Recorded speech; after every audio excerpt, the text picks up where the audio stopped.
بسم اللہ الرحمن الرحیم۔ السلام علیکم ورحمۃ اللہ وبرکاتہ۔ رڈار نیوز میں خوش آمدید۔ میں ہوں آپ کا ہوسٹ قاسم۔ ہر بار کی طرح انڈیا کو اس بار بھی منہ کی کھانی پڑی۔ ایک بار پھر انڈیا کا چہرہ بے نقاب۔ کچھ دن پہلے رڈار نیوز کے پلیٹ فارم پر 2 ویڈیوز چلائی گئی تھی، جن میں سے ایک ویڈیو میں ہمارے موٹیویشنل سپیکر نے بھی یہ چیز انالائز اور ایکسپوز کی تھی کہ سری لنکا ٹیرر اٹیک میں انڈیا ہی ملوث ہے، جس میں انڈیا کی RSS، انڈین ایجنسی را اور انڈیا کے تامل ٹائیگرز ملوث ہیں۔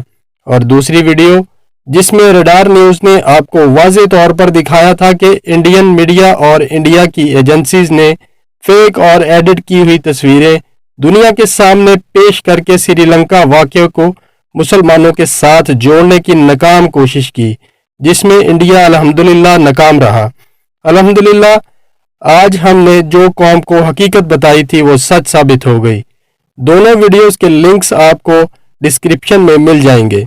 انڈین دہشت گردوں کی تصاویر رڈار نیوز نے اپنے سورس سے حاصل کر لی، جو کولمبو پولیس کے IG پوجیت جیسوندرا کی طرف سے جاری کی گئی ہیں، جو آپ اپنی سکرین پر دیکھ سکتے ہیں، جس میں 4 دہشت گردوں کو واضح دیکھا جا سکتا ہے، جبکہ 3 کے اسکیچ موجود ہیں۔ پازیٹیو اور گرین پاکستان بنانے میں ہمارا ساتھ دیں اور ہمارے چینل کو سبسکرائب کریں اور ساتھ والے بیل کے آئیکن پر بھی کلک کریں تاکہ آپ کو آنے والی ہر ویڈیو کا نوٹیفیکیشن سب سے پہلے ملے۔ پاکستان زندہ باد، افواج پاکستان پائندہ باد۔